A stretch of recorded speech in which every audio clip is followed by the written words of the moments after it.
on Wall Street, and stocks really have been having a terrific week. We see the closing numbers from today. The Dow up just a little bit, the S&P and the NASDAQ as well. But overall, there's been plenty of green on your financial screens lately. And I want to bring in from the New York Post, NewsNation business contributor Lydia Moynihan is here to talk about the business news with us. Happy Friday to you, Lydia. It always is a happy Friday. There's been a good run for this market. I know we didn't get a big move today, but I think it was 10 out of 12, so you make it 11 out of 13 that we've been to the upside. What's going on with stocks? Pretty consistently, something to be thankful for. Yeah, so obviously no one completely understands the stock market, but a couple big pieces of news that pushed stocks a bit higher was, one, the CPI. We've been speaking about that earlier this week. There had been some jitters as we headed into that report, that potentially a new way of calculating healthcare costs would push it higher. As it turned out, it came in a bit cooler. That is great news in and of itself, obviously. The prices, inflation, cooler inflation, but it also means that the Federal Reserve, which everyone's been worried about whether or not they're going to hike interest rates, it means they're less likely to do so. So it's kind of a 1-2 punch where lower inflation, Federal Reserve less likely to take action.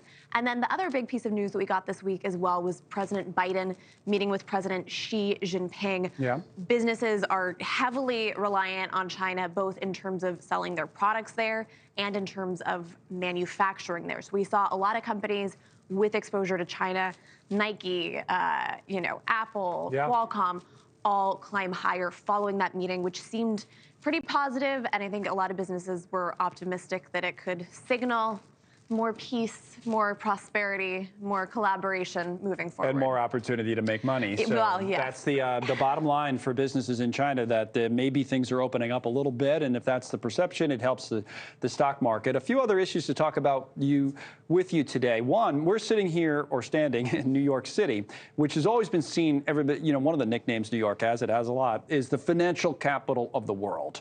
Now we have some talk that maybe, and from some pretty influential people, Miami might be ready to pass New York at some point? Yeah, I mean, that's been a conversation for quite some time. And I think the reason it kind of resonates with people is because there is frustration about being a business and operating a company here in the city. There's a lot of frustration on Wall Street that both the regulatory environment, the taxes, the red tape, that is not conducive to running a flourishing and successful business. And so I think a lot of people look at a Miami, they look at a Florida where there's lower taxes, and they think, oh, wouldn't that be fantastic to be down there? But of course, none of this happens overnight. And Ken Griffin, who founded Citadel, a billionaire hedge fund manager, he made the comments that he thinks potentially, eventually, in 50 years, maybe Miami surpasses. And it's fair, in 50 years, anything can happen. That is true. But right now, I don't think that's going to happen. But well, in 50 years, we'll be still eating turkey for Thanksgiving. That much I can identify and guarantee. Yeah, one more thing. Oh, well, I'll let you carry on. No, if it's very important, you can get it on, Lydia. Yes, no, one thing that I think is really interesting, I spoke with an entrepreneur who moved back from Miami to New York. Hated it. And he said that what's the point of saving 15% in taxes if you're not getting the opportunity? And he thinks in New York, you still get the opportunity. We like that.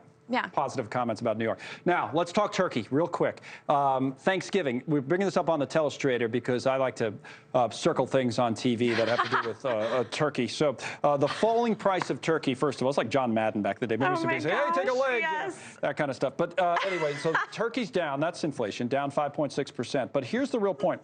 This is the day, Lydia, when you should be thawing out your bird. 1 day for each 4 to 5 pounds of turkey, and the average turkey is 16 pounds. So this is more, I don't need your comment on this, I just want to make a point.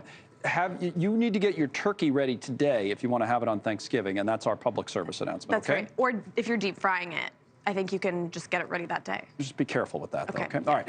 Lydia Moynihan on the business news today, as always. Thank you. Happy Thanksgiving, Happy Thanksgiving. Thanks so much for watching. Just go to joinnn.com to find NewsNation on your television provider. And don't forget to click the red subscribe button below to get more of NewsNation's fact-driven, unbiased coverage.